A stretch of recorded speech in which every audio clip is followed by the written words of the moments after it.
every career move right now needs to be that you are crazy hands-on with building product in all of whatever function you're in.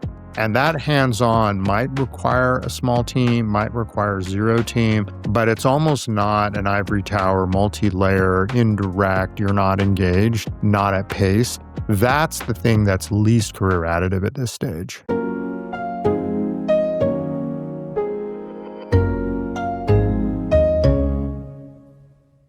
Hi, everyone. Welcome to another episode of the Skip Podcast. I'm your host, Nikhyl Singhal, and with me is Carly, as always. And as we were kind of brainstorming on what would be a good topic to end the summer with, what we both realized is that the questions may remain similar, but the answers seem to be different every 6 months.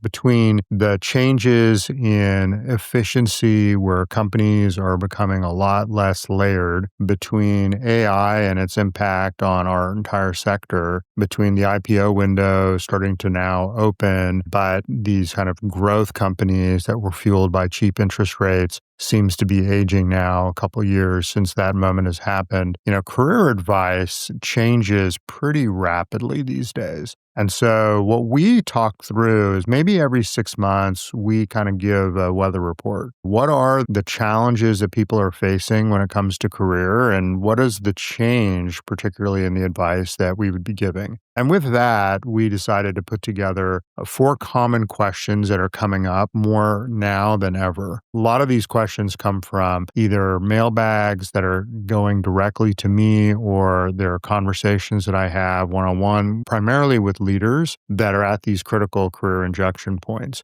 And so I've shared some of those with Carly, and we put together kind of a mailbag episode. So with that, I will turn it over to you, Carly. Good to see you. Good to see you too, as always. So, Nikhyl, before actually we even dive right into the first bucket, like you said, in your whole professional experience, is this the fastest moving that we've seen?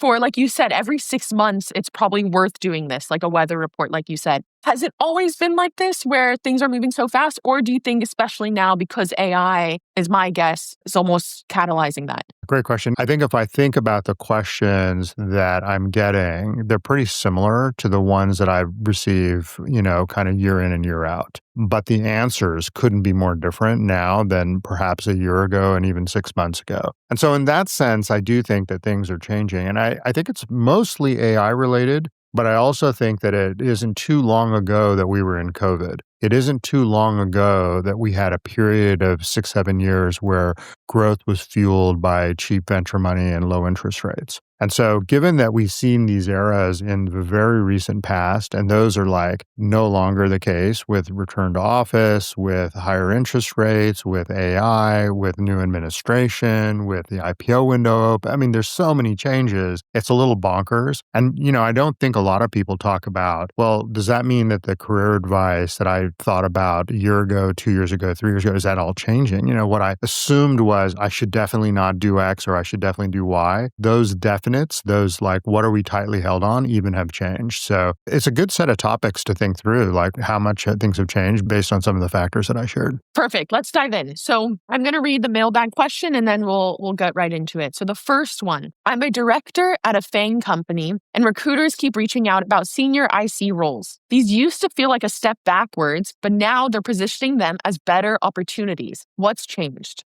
Nikhyl, given that question, we're seeing a lot of similar questions about senior individual contributor roles suddenly being positioned as almost these premium opportunities. Why are IC roles so attractive in the market today? Yeah, I think that there's sort of two sides. One is there's a lot more of them. And then I think to your exact point, they are actually, in my opinion, and many people on social media talk about, hey, everyone needs to become an IC now. And I think I very much agree with that advice. The reason why there is so many of them, I'll do a bit of a history lesson. If you think about every tech company that's out there, the way that they scale is typically through people. hey, we want to go from 10 million to $100 million. Well, we need to hire X number of people to get more stuff done. More stuff done might be there is more complexity due to scaling with more users. It might be that we need to hire people to build a second product. We need to acquire companies in order to go after a new market, right? That's how you ended up growing and scaling in the past. And, in the past, when you hired people, it was a lot easier because it was easier to raise capital. You didn't have to show profitability, so you weren't hamstrung by, we need to make $2 in order to hire more people. You could do that by just raising capital. So maybe I'll take a step back. And then when you grow by hiring people, you need managers. And so in order to do more things, in order to have more scope, you need to have managers come in and say, okay, well, in order for us to run 2 or 3 different teams, we need someone on top, they need to manage. And then that's sort of the way that companies grew. So if you wanted to grow in career, every piece of advice that historically has been out there has been, get to management as quickly as possible. And heck, even compensation ladders sort of led that way. They were like, look, once you get to manager, that's when you make the big dollars. It's hard to believe that if you were hands-on without a team, that you were able to take on a problem of any large scope. And if you take on a small scope project, you're not that important to the company. If you take on a huge project, you are important, but that means you're doing that indirectly, right? So that's just the traditional advice that's existed in all industries. Well, now tech has changed because now you can scale through AI and through technology, and you don't need as many people. And when you can do more with technology, younger companies that have newer organizational structures, they're essentially saying that, look, we can have fewer layers and we can shortcut the distance between having a product idea and perhaps even the founding team and actually delivering on that idea. And so that's a pretty big radical change where now people can own huge scopes because the technology allows them to stay much more informed. They can build agents to actually get things done. You don't need cross-functional partners that do design,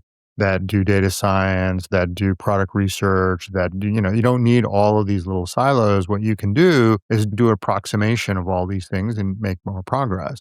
So with flatter organizational structures where technology is being used to deliver, you end up with a very different model. So now going back to your question, well, so then it seems like individual contributors can own much bigger scopes and they're doing much more of the build. And you can see it even in an industry, right? So like OpenAI, I spoke with them recently and they were like, look, historically we have nearly 40 PMs. I think that their number was something like north of 30 of them are ICs, almost the vast majority. At Meta, when I gave a talk, their team, they described that, a lot of the IC4s, which is the sort of entry-level product management position, is, mostly vacant now.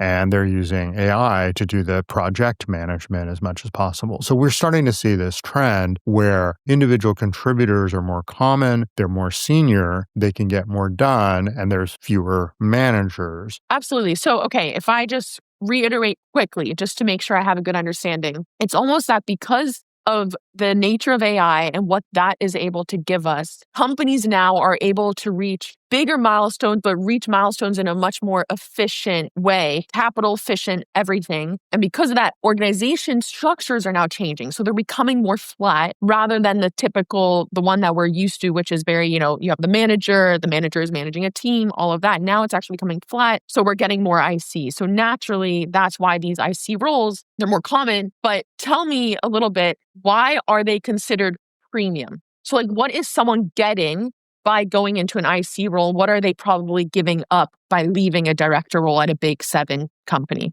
Yeah. I think that you've got the right question. And I think you also captured my note very well. I think that the organizations are becoming more IC heavy. And the newer the organizations are, the more likely that trend is. So if you get a reach out, there's very few management roles. And frankly, those management roles are going through to insiders who have a track record of success. Because, these organizations are being built differently than ever before. So would you go to the market and hire someone, or would you go to someone who's been a proven star within the environment and say, hey, you've done so well being hands-on, why don't we give you some responsibility?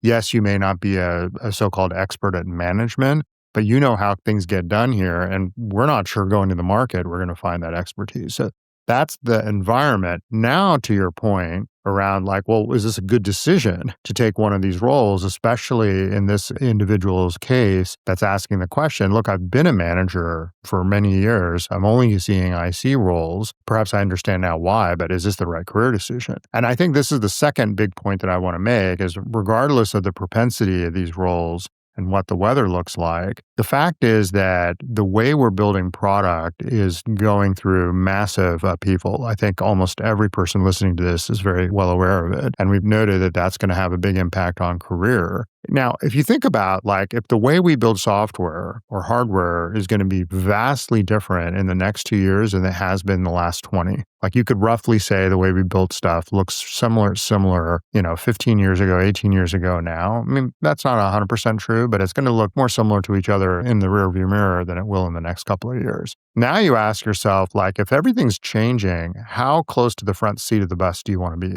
Now, the more that you are a manager, by definition, the more scope you have, but the more indirect you're going to be. You're going to go talk to someone or your team, and you're going to get a sense, and you're going to get a report, and you're going to review it, and you're going to do that like once a week. And you will end up having more responsibility, but you will have less depth. That's just the nature of how products have historically worked, particularly for organizations that aren't as so AI-centric, that are not as new, the big tech, et cetera. They are management structured companies with the layers and hierarchy that you referred to. So my observation and my career advice has been very consistent on this, that IC roles are the best way to be close to the detail, to understand how products are changing, and to essentially reinvent your craft. So if you are a designer, engineer, if you are a product manager, and everything around how you're building product is changing, you want to be as hands-on as possible. So when someone comes to me and says the open AIs of the world are calling me, but it has to be an IC role, I'm kind of like, look, that's the market and maybe the best thing for you because you'll reinvent your craft in the most effective way. And then once you get your underpinnings, once you get your feet wet at these newer, higher quality companies, not only are you succeeding in that organization, but you have the playbook as to how products are going to be built in the next handful of years. You've crossed the chasm, if you will, and you want to do that as quickly as possible. And so that's the reason why I'm a huge fan of like being hands-on in your next role.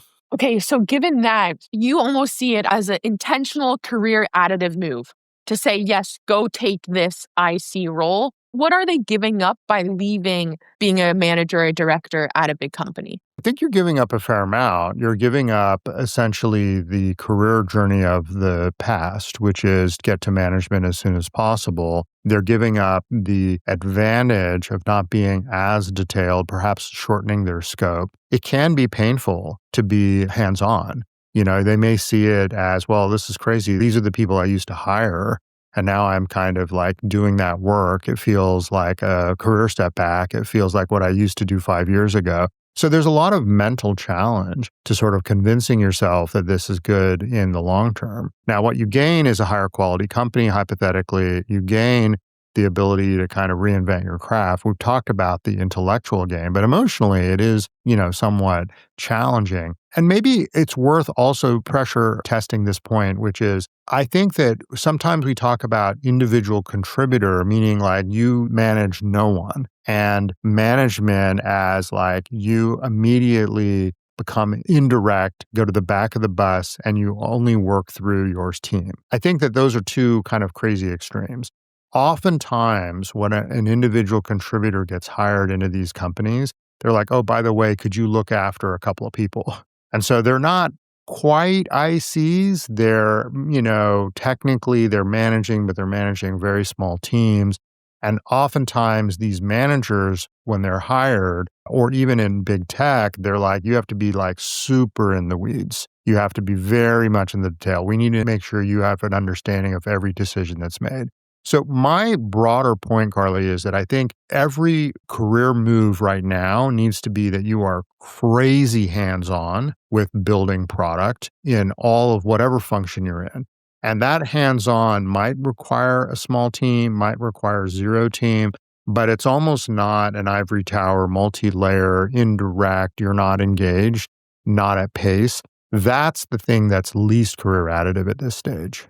So you actually mentioned in the beginning how Meta is also changing. So this is a big company that's being like, okay, we're actually removing our IC4s and replacing it with AI. So is there actually value in staying with the intention that, the big organizations now are also changing given this environment? And eventually you will be at the front. Like you said, you will be leading product at the front of this new wave of tech. Yeah, I think that the Meta example is an interesting one because the culture at Meta, and I have more insight there because I work there, is that the leaders tend to be very hands-on. And so in some ways, they're better positioned to work through this than other larger companies, which tend to be far more indirect, far more hands-off. I think that directly to address your question, there are lots of people at companies like Meta that call me and say, hey, I am being offered an IC role, though I am a manager today within my company, within, like, say, Meta. Should I take that small team? Should I take that IC role? Which feels like a step backwards, but it's a more interesting area. It's an area that's growing more rapidly. It's an area that may be more adjacent to AI. And my answer is absolutely. Again, the backdrop here is if every way we build product is undergoing massive change in the next 24 months, you must be relevant as we're going through that change.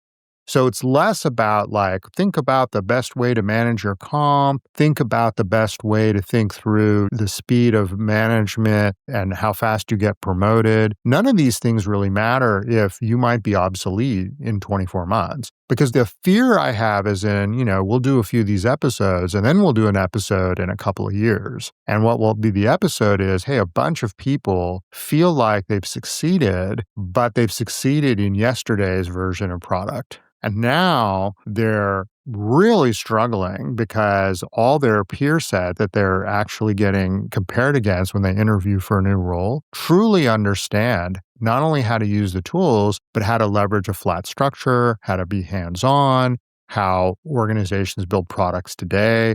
They really don't hire people as much as they leverage technology. And I feel like my language, my vocabulary, my understanding, my experience, all the examples that I share in my interview, people are like, what are you talking about? It'd be the equivalent of talking through how to build technology before the mobile phone came along. And people are like, wow, you're still stuck in that desktop world when mobile is essentially where computing mostly takes place today. You just seem like a dinosaur.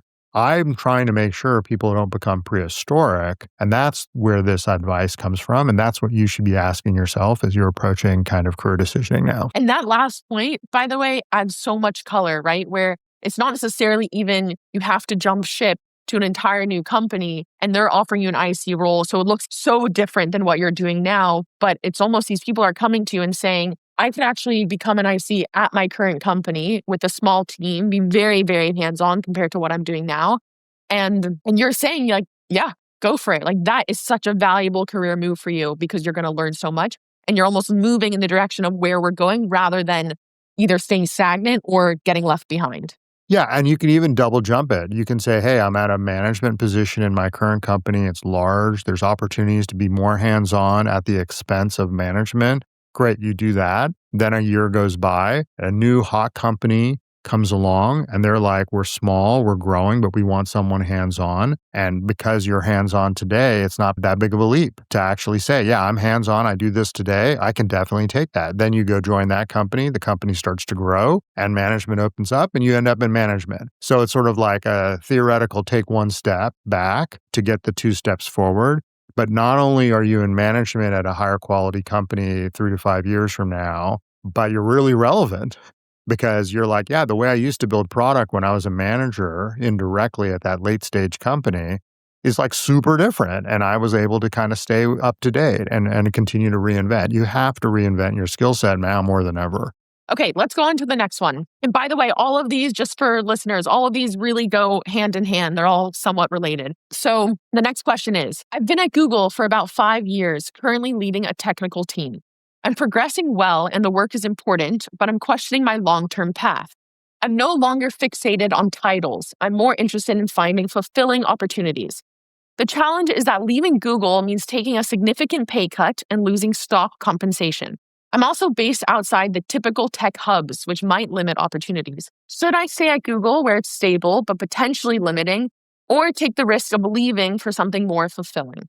Okay, so this really captures the big tech versus small tech dilemma many face today, and we've actually done a whole episode on it as well. How does this career choice, though, differ now? Is it still easy to bounce between tracks like it was in the past? Yeah, I think that there are two extreme differences that have taken place. One is the compensation for late stage big tech has never been higher. And I'll explain that in a second. And then the second is that these growth companies are far, far more jaded on hiring people that have mostly accumulated successes at later stage settings. And when I took this call from this individual a couple of weeks ago, I was like, yes, you're feeling unfulfilled, but I can just cut to the chase. You're not going to leave. And the question is why? Why would I say that? Or why would that person not leave given that they're not feeling fulfilled? And mostly it comes down to comp. I mean, just to be direct, every conversation I start with a big tech person, particularly leaders, just think about this for a second. Leaders that get offers from late stage companies, over half of their compensation is in equity. Okay, so if you are, for example, making $1 million at a late stage Magnificent Seven company, you may be making $1 million, but 300 of that is in cash and 700 of that is in equity. Okay. Now, if you look at the stock price, let's say you joined 2 years ago and you were making $1 million. If you look at the stock price of any of those big tech companies, Magnificent Seven specifically, they are probably 2 to 3 times more. And I think in some cases, like in the Meta case, they're like 5 times more than they were 2 to 3 years ago. Okay, so that means that if you're making $700,000 in equity, your 3x of that is like 2.1 million. So now what you thought was $1 million a year is like $2.5 million a year. Now, keep in mind, you're doing the exact same job. You might not even been promoted. You might just be meeting expectations, but you've got this crazy salary. Okay. Now, you might, in your own mind, be like, look, I'm worth $2.5 million. That's just complete horseshit. You're not worth $2.5 million. You just are being paid $2.5 million because your company actually had a huge stock bump. If you leave today, you're probably going to get another job at $1 million. In fact, if you left your company, took 6 months off, and rejoined, you would probably be making $1 million, just like when you joined 2 years ago. So, Carly, I ask you, yes, this person may be dissatisfied, but before we move on to what are those roles and what are the opportunities and what are the skills, I mean, the fact is that they're just being paid so much money. It's an irrational act from a comp point of view for a leader to make this choice. Now, the other thing that's happening is that most of these people's jobs kind of suck. And the reason why they kind of suck is because now that they're being overpaid, these companies have gotten pretty wise that we're paying these folks so much money that we should really raise the bar. So we're worried that a lot of our staff is overpaid. But by the way, we also want to make sure that we don't have so many people in the organization that we're paying for nothing. So now that we know that we're paying very high, we want to essentially cull the bottom, 5-10% on a pretty consistent basis. So I think whether you're at Amazon or Google or Meta or Microsoft, there's kind of rolling layoffs that are constantly taking place to kind of remove the bottom of the company. But those companies are still hiring. Just to clarify that point. So you're almost saying that when you get to these big tech companies, they recognize that they're winning by compensation. That's what they're offering. So in order to keep the high quality people, they know that they have to maintain that comp bar. Is that what you mean or no? I don't think that's because they want to offer an incentive. I think that their incentive is, look, you're being paid 3 times more than you can get anywhere else. So what they're instead saying is, we need to make sure that all the people that are in that situation are qualified. And what they've done in the past is they used to just keep hiring to grow. Now they continue to hire, but they essentially hire and they replace people at the bottom. So imagine a model that I think most of these big tech companies are using, and frankly, a lot of organizations, not just big tech, they're essentially saying, well, let's continue to grow by 10 to 15% every year. 5% will come through organic attrition, but probably that number is lower than it's ever been because people aren't leaving these jobs. So instead, we need to artificially remove the bottom. And by the way, with AI, we need fewer people anyway. So what ends up happening is the dynamic internally is there's always a layoff, there's always a restructure, there's hiring going on, but it's like there's a lot of, anxiety, particularly for tenured people who might not be as excited about pushing hard. They are no longer safe. There's a requirement to return to office. There's a lot of pressure. And so when I say that these jobs kind of suck, I mean, the reality is in the past, none of these things existed. You could work in these companies. They were up and to the right. They had tremendous benefits. They were super worried about you ever leaving. So they would do everything and anything to cater, particularly to engineers. Now it's like, look, you're being paid so much money. We don't need as many people to get stuff done. We're going to continue to look and hunt. And as a result, there's a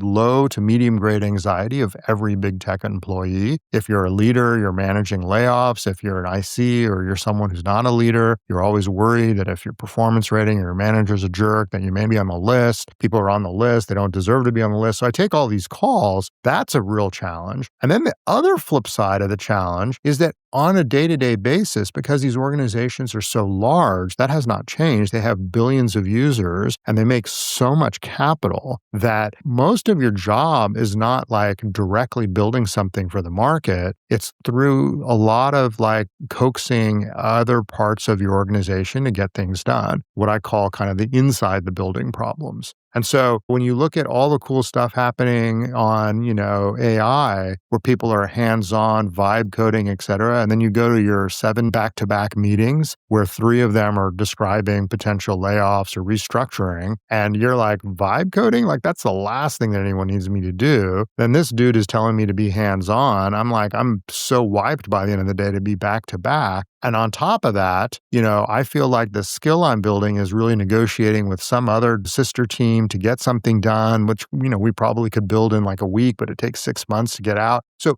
that's the vibe internally, but it all, I think, stems from this issue, which is you're making 3 times more than your market rate. So a lot of the pressure stems from this, right? So that's the big tech environment today. That's what leads to these questions that I get, which is like, hey, I'm not feeling great or fulfilled. I'm like, yeah, I can totally understand why. But then should I leave?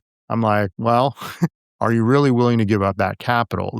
That's kind of where things are tend to be. So given that, right, someone comes to you and poses that sentiment, in your mind, what's that next question you ask them? Are you trying to decipher if they're looking to make a career additive move, meaning that they need to gain the skills and fulfillment and they're willing to give up compensation, meaning that where they are in their life, they can give that up? Or like, how do you think about that and advise people? Yeah, that's basically right. I bifurcate whether they are an IC or whether they are a leader. If they're at big tech, Magnificent Seven or whatever you want to call it, and they're an IC, one, as an IC, more of your compensation is in cash and less in equity. So you aren't being paid 3 times your market rate because even if the equity's gone up, you might have seen a 10 or 15% bump. A VP at big tech, 95% of their compensation is in equity.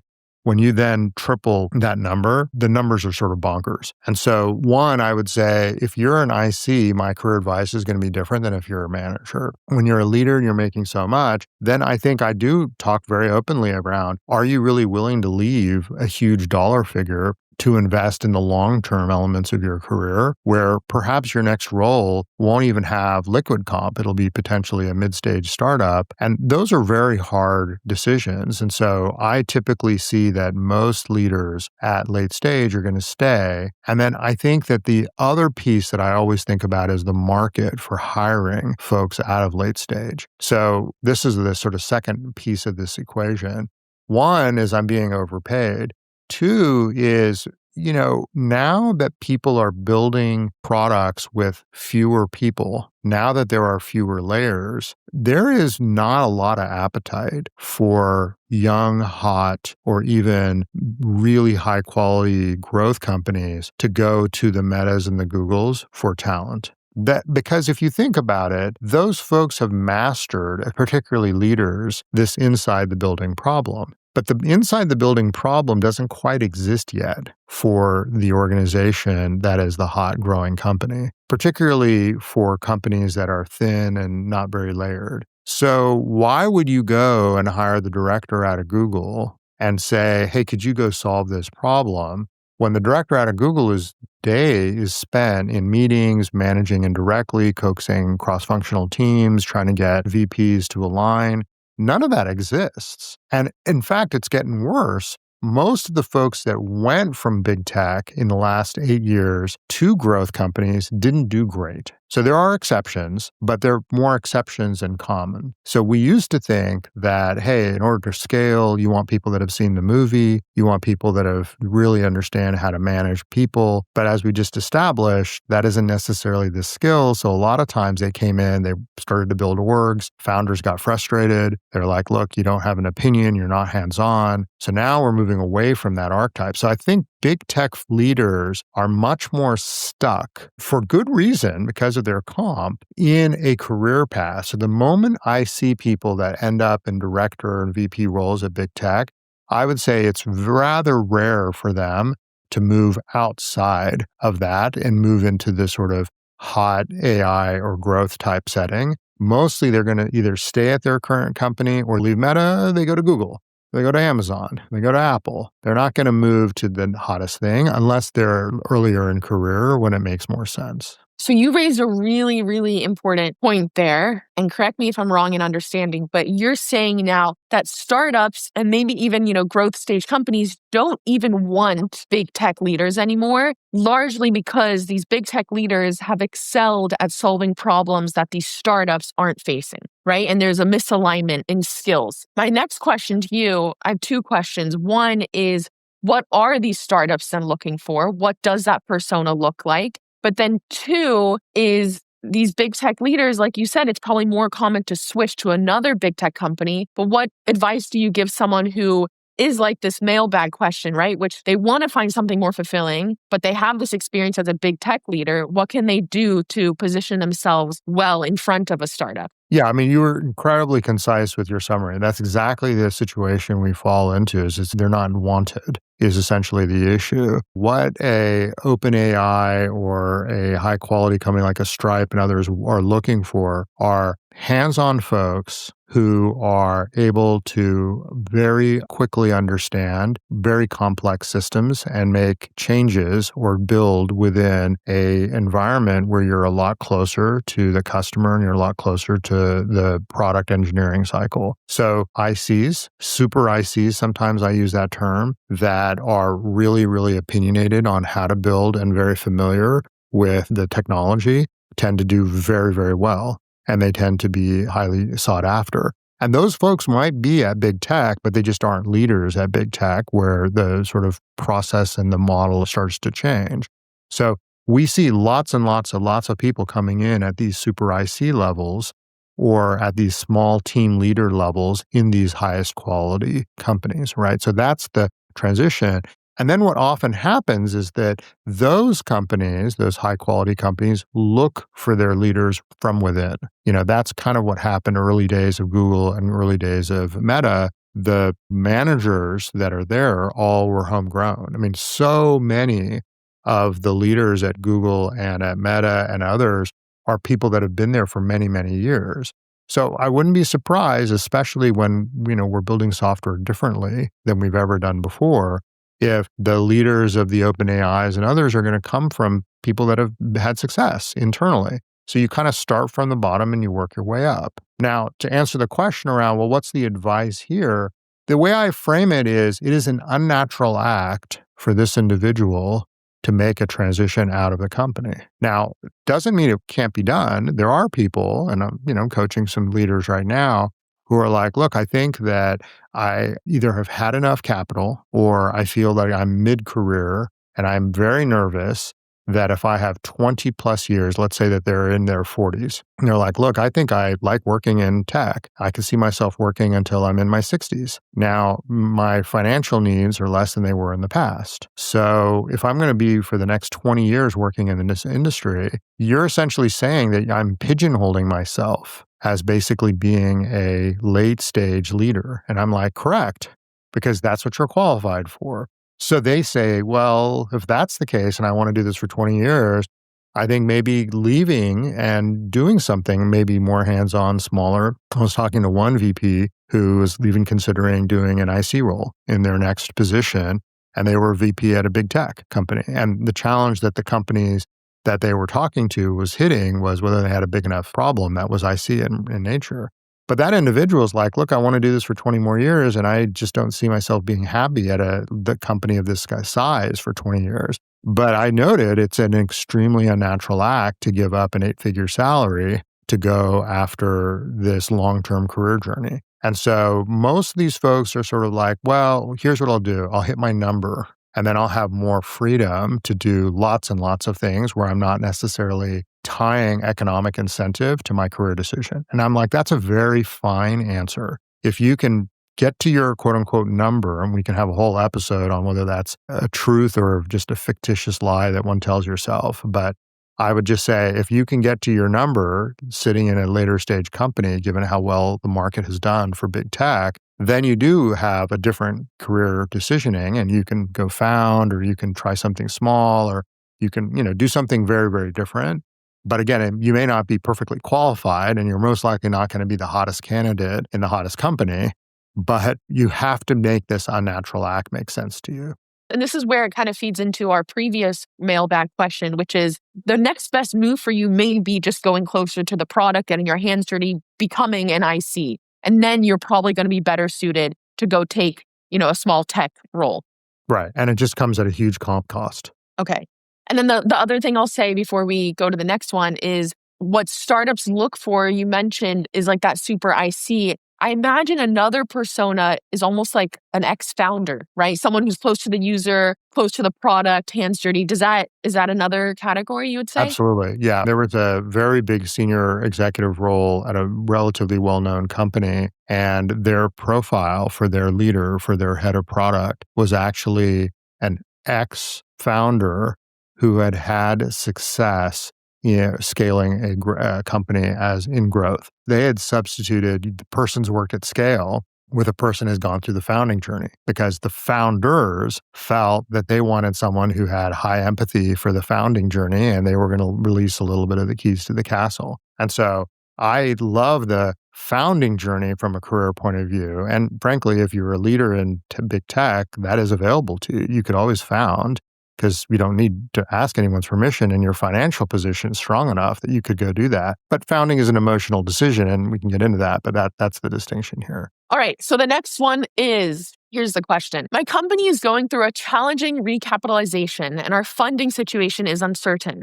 I've been here for several years and have significant equity, but I'm starting to wonder if it's time to leave. Should I stick it out, hoping things improve, or should I be looking at opportunities that are more focused on AI-driven products and have better growth prospects?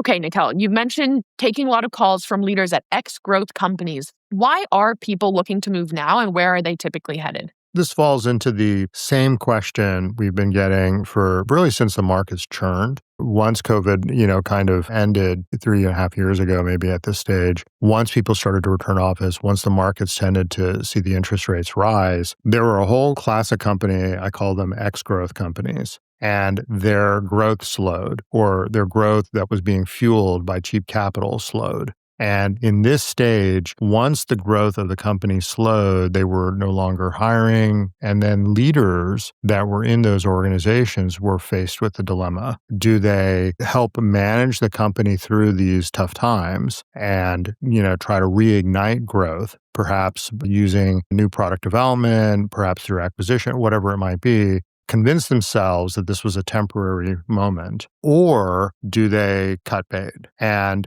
I think that around this time, AI came along, which then fueled early stage startups. So you've got two factors. One is the expectations that the company and the founders had shifted pretty dramatically. And the second is competition is now coming from a source that was, not anticipated, which is the small vibe coding company that ended up going after a very particular narrow market and quickly finding some resonance, right? So these are the two factors. And let me make this point too, which I think is an important one, is many of these companies were founded by first timers.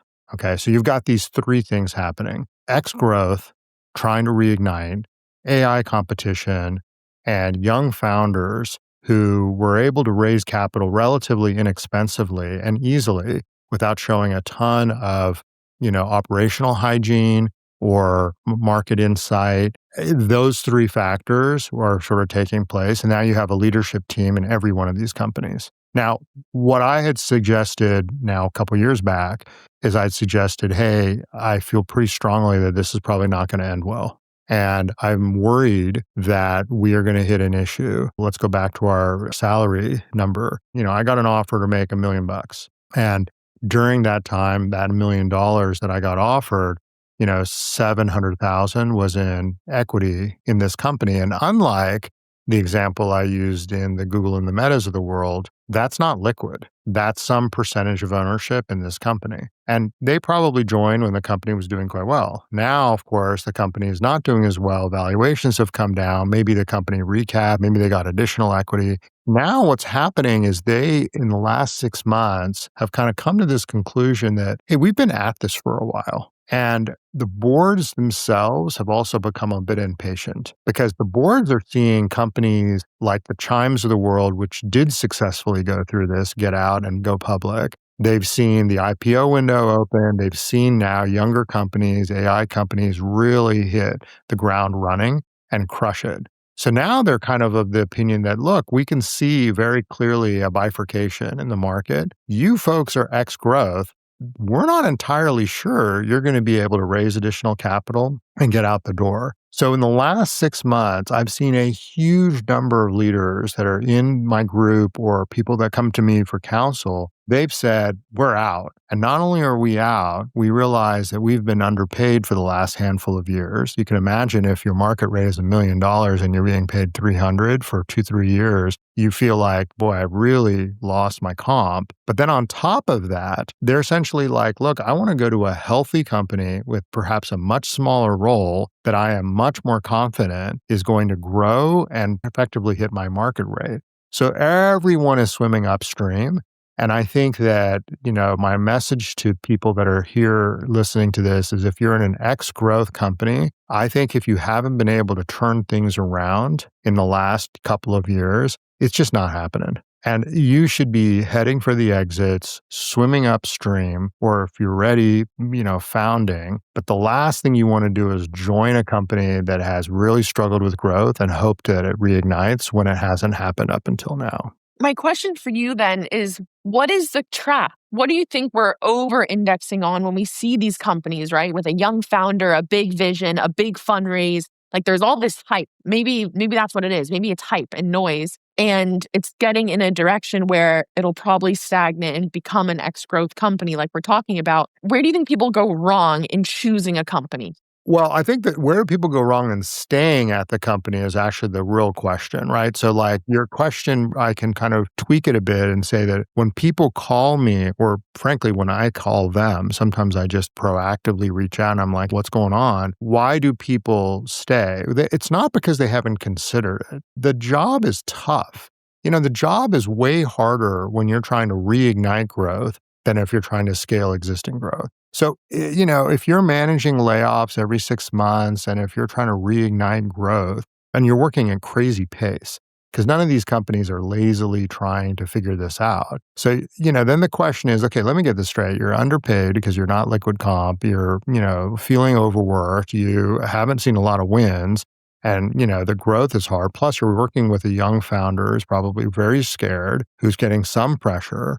And it's probably putting a ton more pressure on the individual. Like, why would anyone stay? Part of it, I think, is it's a sunk cost. A lot of it is most people just dislike job searches. And this market is particularly tough because the perspective is there aren't that many leader roles. Or if you want to move, you're going to have to make a fairly substantive change in the way you work. So, as we've noted, if you're at an X growth company as a number one, your next move is probably not a number one role. Most likely, it's going to be a smaller role at a different company that's a little later stage, working for someone else that perhaps was your peer or worked below you. Now they've moved more early than you have, and you're feeling you're going to be in a deflated situation. So I think the anxiety of the job search, the misunderstanding, the amount of change that's required just keeps people like, look, this is the known quantity. I'll just keep working. Unfortunately, that doesn't work out. And then they reach a breaking point, and then they end up doing what naturally we've been discussing. So that's the reason why I'm kind of raising the alarm flag. And I'm like, look, you're going to have to pull the Band-Aid off at some point. Like, don't continue to be underpaid. Don't continue to be indirect. Don't be a number one at a company that's irrelevant. Get to high ground as soon as possible is my counsel. You're almost saying that the timing of it is also quite important. So like every month you stay, you're probably worse off. So talk a little bit about that, of how important is it to light a fire and actually take action into finding that next role. I mean, again, we're talking a little bit about comp, but I think comp is relevant in here. I mean, one is that if you're making 1/3 of your kind of market salary every month that goes by, you're just essentially being underpaid. So that's like the biggest concern from a comp point of view. And that one's pretty black and white. Second is a lot of these folks that are trying to reignite growth are dealing with tons and tons of legacy challenges. Legacy challenges are like young founders who really don't know how to get the companies out, product strategy that changes every 6 months, orgs that are losing its top people, and you're kind of scrambling to kind of do more things. So these are not necessarily growth type skills that you're learning. Meanwhile, these younger companies, they're using the latest models. They're using the latest techniques to build things. They're using the latest tools. They are trying to reduce the distance between themselves and the customer. So they're learning and they're using all the highest quality things. And the peer set, the people that you're surrounded with are also excellent versus the people that are staying at these X growth, which is more and more getting diluted. And you mentioned something in that I want you to emphasize, and you actually mentioned this to me another time ago, which is the quality of the coworker is arguably one of the most important parts, right? And it's rare that people can like reflect back on their career and view it as not career additive if the coworkers were not exceptional as well. Can you talk a little bit about that, of how important that is and something that people should really value maybe more than they do? If you ask yourself, could they get jobs at some of the highest quality companies? And if the answer is not a chance in hell, it's not a good sign. That means that your talent has really diluted. And my hunch is that was not the case when you joined originally. When a company starts to dilute its talent, when the highest quality people leave, you start to realize that perhaps the sun is moving off of this organization. And that certainly happened in an exgrowth setting. To your question, sometimes when people ask like, well, I'm trying to decide between these handful of choices at different stages, I often think, particularly early to mid-career, some of the best things that you can do is just surround yourself with great talent, because great talent creates a lot of luck. The great talent doesn't necessarily guarantee success. I mean, I've been in some companies that have great talent that didn't do very well. But what's interesting is then the story afterwards, the appendix is the interesting part. Yeah, we had a bunch of great people and we couldn't make it work. And then they all left. And what did they do? They started up again. And that second time they worked. Or they went to 5 great places and then they pulled me in. The job I got was amazing because they'd seen me work and they themselves were strong enough that they could go to some really high quality company. So I'm a big fan of orienting towards talent, or at least using that as one of the primary factors, because I haven't seen in very many examples where someone, especially early to mid-career, picked a company with great coworkers and then they felt like, yeah, it didn't work out. Like great coworkers tend to, raise the tide for all boats, including yourself. Let's move on to our final mailbag question.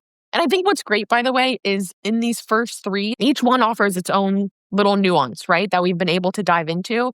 And this one, I think, will give us almost this overview that you can kind of lay out for people. So here's the question. After 3 years at my current company, I know it's time to make a move, but I'm overwhelmed by the options. I considered everything from founding my own startup to joining big tech to growth stage companies. Some positions that interest me are leadership roles, others are even IC positions. I have good savings and family support, but I'm having trouble figuring out how to organize my search and which paths to prioritize versus ignore.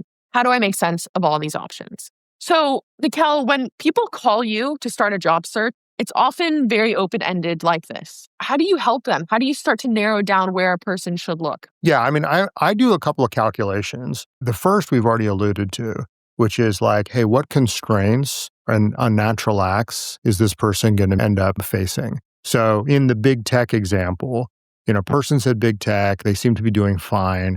They're bored, they're frustrated, they're worried about their career prospects. The calculation I'm doing is their comp going to force an unnatural act? In most cases, the answer is yes. And I don't want to spend a ton of time in those conversations dreaming about all this stuff. And then 6 months later, the person's still in the same role and they're still frustrated. Instead, I just say, you're going to be in the same role in 6 months because you're not going to make an unnatural act and you're going to continue to be frustrated. Go find a hobby, right? That's like one kind of modeling. Now there's a person, let's say they're earlier in career, they're very hands-on, they're continuing to crush it, they're potentially seeing a leadership path at their organization, but maybe for a variety of reasons, they don't see that organization as the place they want to be. Maybe it's big tech, maybe it's a company that's not growing as much. Now I'm essentially saying like, okay, if you got the high quality talent, what's the best place to have a career right now? Like what's the biggest job at the best company is often career advice that many people look towards. They're like, look, when they call me, they're like, what's the biggest job at the best company I can get? And if they're high quality, hands-on, they have all the characteristics we've talked about. The biggest job at the best quality companies right now are these sort of premier companies that are near public, super high quality growth AI companies, or they're recent public companies. And those companies have this like very nice combination of they're young enough that they're really kind of building in the new way. They have product market fit and they're growing, but not because they're just raising cheap venture, but because they have terrific business fundamentals. So like a friend of mine was telling me she joined this company, Laurel. It's like a mid to late stage company. It's doing incredibly well. It has a very, very clear value proposition. The business is amazing. And that's an example where all those folks are going to have the best of all of these worlds, a market that they can go after, a really, really thoughtful organizational structure, lots of responsibility, but it's going to be a hands-on, high-paced environment. Then there's folks that, many of the people in my group are going to companies like Stripe or Rippling. And these are incredibly solid businesses that are, would be public in other eras and are certainly going to be public one day. They have liquidity on their stock if that, people need it. But at the same time, they're market leaders and they're growing and they're expanding their business. They're giving lots of responsibility. They're very tech forward, but they're very founder led. And so that bucket is very valuable. And then there's companies that have recently gone public, like Rubrik a year ago and Figma. These companies are also exceptional places to build a career because they are the next crop of excellent brands. So what I find right now is this is the lane that I first check with people to see if it fits. Can they get jobs? What's preventing them from going after those roles? And what is the largest position that they can get within those organizations? And then we audition. So that middle ground has replaced X growth or kind of mid-tier companies. I'll pause to see if that resonates with you.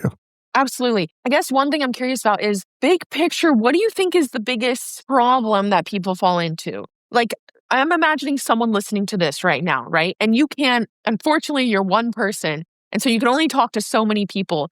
So it's almost like, what is that best step for someone to take just by listening to you now? And what's the trap that they can fall into that they should avoid? I think that the trap that people avoid is they're either not qualified to work for the highest quality companies because of the way that their skills have come together, or they are qualified, but they're holding back because of comp or because of fear. I believe that getting into these higher quality companies is deeply career additive.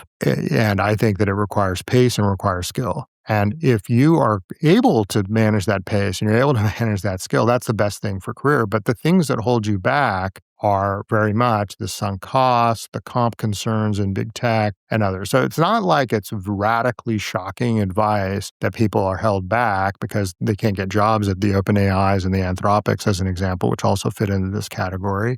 But my worry is sometimes they are qualified, but they're like, oh, you know what? I think I'm doing fine in my current scenario. And I'm like, that I'm not totally convinced. And that's where sometimes the advice helps. Okay, so what I'm hearing is you're almost giving these people a forcing function to be like, be a little more wary of staying at your current role just because of comp. Or because of size of role. Like maybe they're number one at an X growth company and there won't be number one. There'll be an IC at one of these companies. My note is it's probably better for your long term career. Which is crazy, right? Like, I think we have to rewire our brain, in such a significant way to realize like what I've worked towards, what I've been taught to go up the ladder is actually being completely spun on its side and saying, you know what? Actually, going up the ladder can actually hurt your career, even though you're getting compensated, right? So it's almost like figuring out what are you optimizing for? And if it is truly what is the most career additive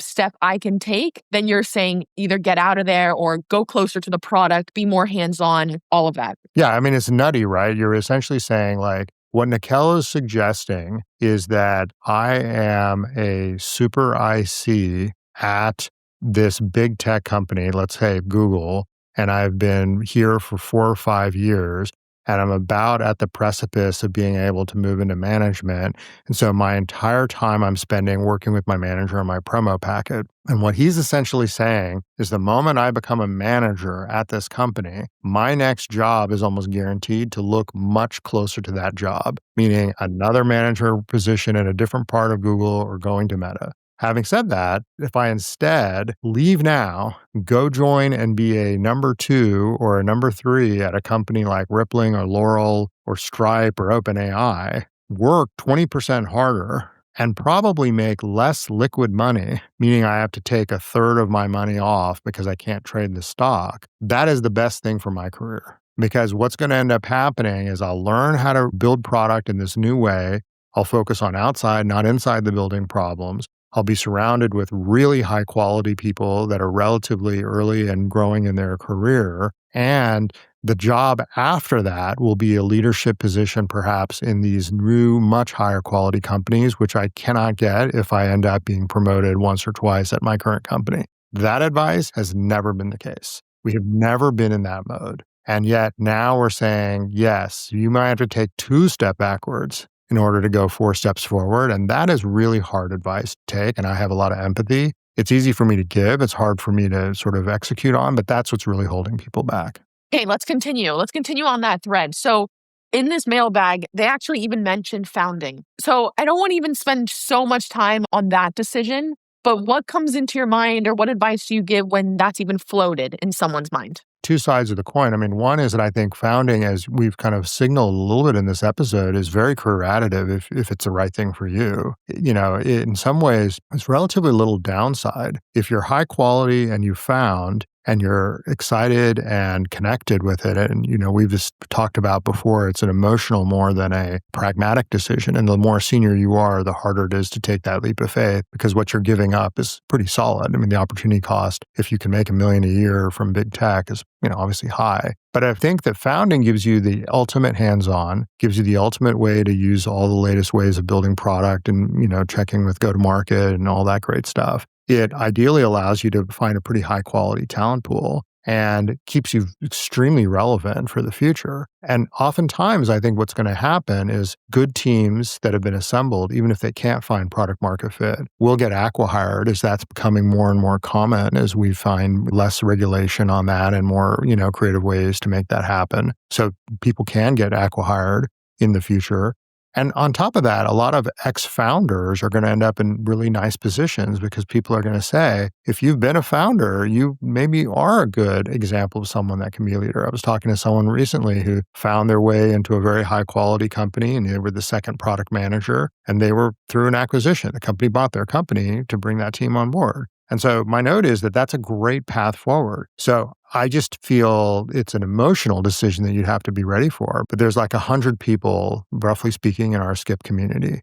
During the first 3 years of building the Skip community, essentially one of the 100 ended up becoming a founder. 99 out of the 100 had moved from one executive product role to another. Now we have 8 in the last 1.5 years who've made the decision that their next role was founding. And it made sense for each of them. And increasingly, when people are in product job transitions, founding is one of the first things that they consider, and then they sometimes dismiss because it doesn't make sense. So founding and super elite companies where you find any role possible tend to be the two most interesting destinations for people. X growth tends to be the least interesting, and big tech tends to be the most unusual because of all the changes that we were talking about. But that's why this sort of weather report is so unusual, because it's so different when you look at each of these four areas than they've ever been in the past. So given that, I want to ask you, how much do you think this will be different in 6 months from now? Or do you feel pretty convicted in this stance of where things are going in a year from now? I think this is pretty durable for some. I think this will last through the spring. I think what we will see, though, is two pretty different changes. There's a lot of early stage Series A, maybe Series B companies that are in deeply competitive spaces, like 5 AI companies going after the same thing with reasonable business fundamentals. So I think we'll see a lot of consolidation, mergers, acquisitions, shutdowns.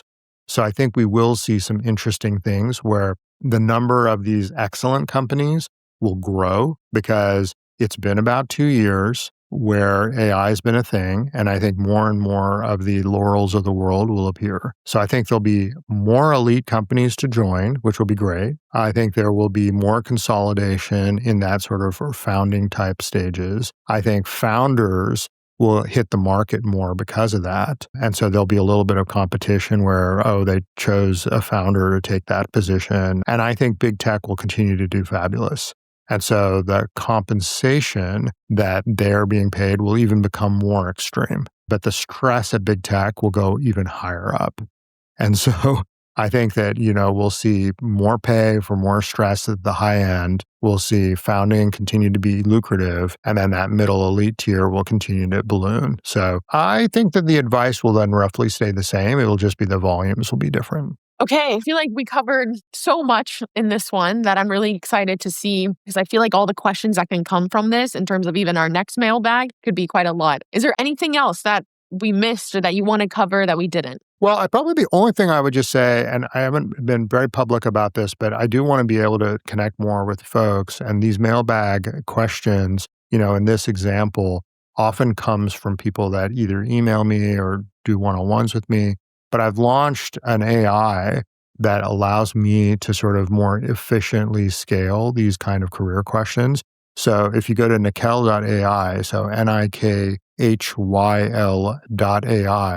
what you end up getting is an interface where people can ask questions anonymously, or if you register with SuperMe, which is the platform that's powering this, I actually see the questions, your name, and I can respond, and you'll get the response. And so what I've hesitated to just do a pure AI play is that I think career advice is deeply personal. And so it's trained on all my past content, all of our skip episodes, but it's also trained on a lot of the conversations I have privately. So it allows me to kind of give good advice, but also personalize it if you do register. So play with that. I would love to hear your specific question. Every situation is slightly different, as well as, future topics for Carly and I. We'd love to hear from you. Otherwise, I thought this was hopefully a good weather report for folks. I look forward to doing the ones in the spring and seeing how things have changed. Amazing. Until next time. All right. Bye, everyone.